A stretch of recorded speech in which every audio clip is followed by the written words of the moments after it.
Welcome, everyone. We are joined here by a celebrity. This is Reed Timmer, extreme meteorologist, storm chaser, TV star of Storm Chasers on Discovery Channel, the hit series that lasted 3 seasons. Just an awesome show. Reed, and a buddy of mine, too. Yeah. Hey, good to see you, man. It's a pleasure for you to be in Northwest Arkansas. First of all, what brings you to Northwest Arkansas? We hope it's not storms and storm chasing. Well, it's indirectly through storms. We're actually here for Stormrooms of America. We're doing a charity speaking event tomorrow, and it's in Berryville, just an hour east of here. And we're doing talks at 10 a.m., noon, 2 p.m., 4 p.m., and 6 p.m. And if people are interested in the details, they can email Amber, amber@stormrooms.us for that. But we're not storm chasing, thankfully, so definitely draw some looks. We drive the Dominator through Fayetteville. Yeah, people might get a little bit anxious when they see that vehicle in Northwest Arkansas because they know if you're here, most likely this will be the target area for tornadoes, but we don't have to worry about that tonight, so we're fine there. But it's great for you to stop by. You know, you have had quite the run. When we went back in college, now you have done storm chasing, you got TVN weather, that has exploded. You have your own book as well. Just to tell us what life has been like lately. Well, it's been a whirlwind, figuratively. You know, it seems like just yesterday, we were all undergrad, just driving around in beater vehicles, trying to storm chase, and yeah, time flies. And I'm still in school at OU, still going for your PhD, though. We want to clarify that, right? Yeah. So I've read a lot of text in the back of the Dominator en route to target areas, but you know, we spend a lot of time in those vehicles, so it does give me a lot of time to work on it on the road. Dr. Timmer here real soon, so we're going to have to address you like that. No, please. So, you know, obviously the research that you're doing, we're going to talk a little bit more about that, but the 2013 storm season, I watched it here from, you know, the Weather Center, Oklahoma getting devastated by 2 EF5 tornadoes in an 11-day span. Tell us a little bit about the 2013 tornado season.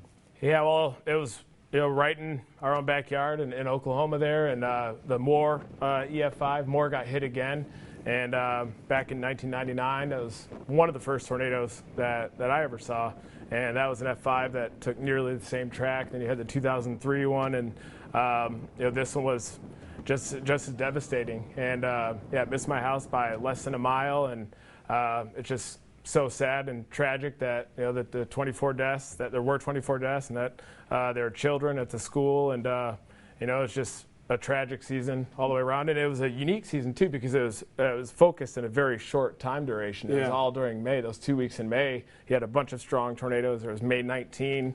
You had one just east of Edmond that hit Luther, and then the Shawnee, Oklahoma tornado, and then the day after that was the EF5 and Moore, and then of course the El Reno tornado, the widest one in history, and then it just shut down after that. And April could have been a lot more active, but I think all the snowpack in the northern plains, you had those really strong cold fronts. Yeah. Then you had more tornadoes here. Scouring out the Gulf and just getting rid of the moisture. We were watching those storms that were moving into Northwest Arkansas.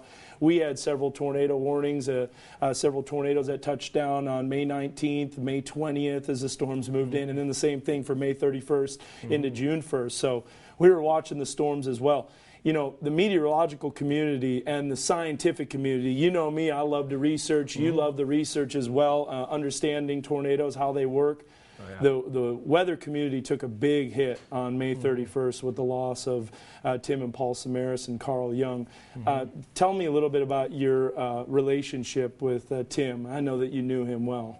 Yeah, he's a good friend, but much more than that. I mean, he's someone I've always looked up to. You know, even when I was younger, he's been storm chasing for over 20 years or even longer, and he's an engineer. He's a pioneer in our field of tornado research.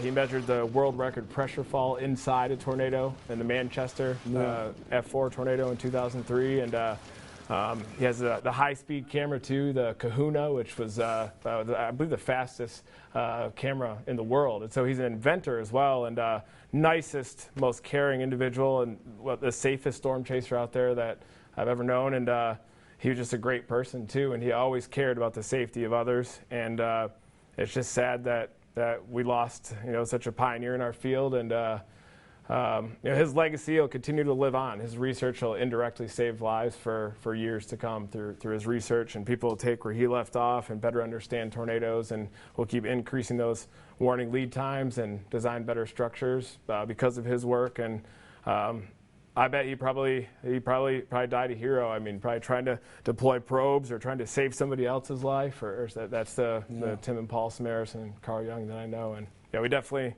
lost such an important figure in our community. It definitely shook me up, for sure. Yeah. I mean, I was visibly shaken. His research was incredible on the positive cloud-to-ground lightning strikes and the step leaders and all of that scientific stuff. It was just incredible. So what's next for you in the research field? You got Dominator 1 here in Fayetteville. Dominator 2 and 3 are out across the United States. What's next in the research field for you in the 2014 storm season? Yeah, we're getting Dominator 2 fixed up in Michigan. I grew up there, so that's where it was built, actually, just a little garage up in a small town in Michigan. And so it's getting a new hood. Dominator 3 is up in Saskatchewan, Canada, so it didn't meet the Canada road regulations just yet, so we're getting some fixes to it. But for next year, now that we have 3 Dominators, the whole goal is to surround the tornado from close range with high-resolution radar and try to get a 3D X-ray of those suction vortices, or the miniature tornadoes that'll spin around the main tornado vortex, and try to get the vertical and the horizontal winds and see how close they extend to the ground, because the near ground winds inside a tornado are the big mystery.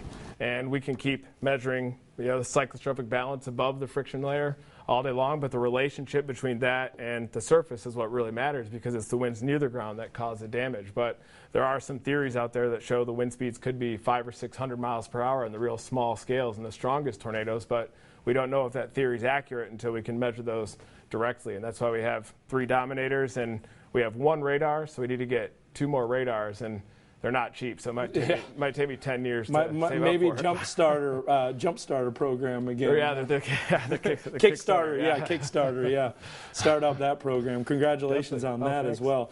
TVN Weather, that's something that you have. You have your episodes. Used to be on Storm Chasers. I miss the show. I know everybody in the room and everybody watching misses the show, Storm Chasers. But you don't have to worry, because TVN Weather webisodes that cover your storm chasing. So they could. We have the 2013 season that's coming out September 30 on tvnweather.com, and it's our on-demand platform. So you can download the raw file to your computer. We have a Roku channel as well, and this season will show, the largest, strongest tornadoes I think I've ever seen. All in a 2-week period. It seemed like that El Reno tornado was unbelievable. The suction vortices, how quickly it was changing and morphing, and I just was in awe at that video. Close range. People think you're reckless when you're driving into these tornadoes, but you're doing it for research. You have to know what's really close to the tornado. Plus, you don't have your average everyday vehicle driving into those tornadoes. So let's talk real quick about Berryville coming up tomorrow. Yep. And that is your event. Happens on Thursday. Tell us a little bit about that.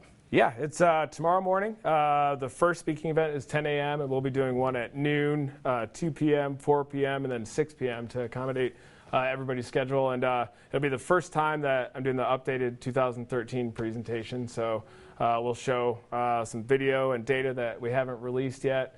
We'll talk about the storm shelters too, by DuPont, the storm rooms as well. And we just came from there, and it's really impressive what goes into that. I'll tell you that right now. And in fact, I wish the armor on the Dominator was built out of the same material.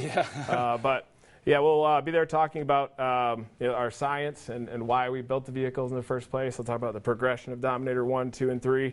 And again, if people are interested, you can email Amber at stormrooms.us, or call 1-800-5-STORMY, and we'll have all the details and the address number. And everything. And you were impressed by their shelter, because they're above ground safe rooms, and there's a common misnomer of above ground safe rooms not being safe in a tornado.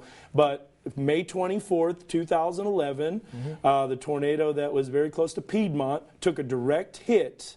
That shelter took a direct hit from an EF5, and then also the Joplin tornado. I know the picture that you're seeing on the screen right here is that storm room that literally took a direct hit. And the guy that was in the storm room didn't even realize his house was destroyed. He just had some little bit of rain falling through the vent. I heard the story from Marty. Just incredible. So yeah, his girlfriend and now wife, I guess, was calling him, and water was dripping down in his head, and he thought he just had shingle damage and thought he missed it, and came outside and opened the door, and then boom, his house was gone. But what makes these storm shelters also great is that it's easy to get out, because if you're at a storm shelter and you get trapped with debris on top of you, I mean, who knows how long it's going to take for emergency personnel to get there, or if debris might fall on top of you. But with these, no one's ever been trapped inside after the tornado, and they've survived EF5s, and they've been tested with air cannons, shooting 2x4s directly at them, and they've been tested. And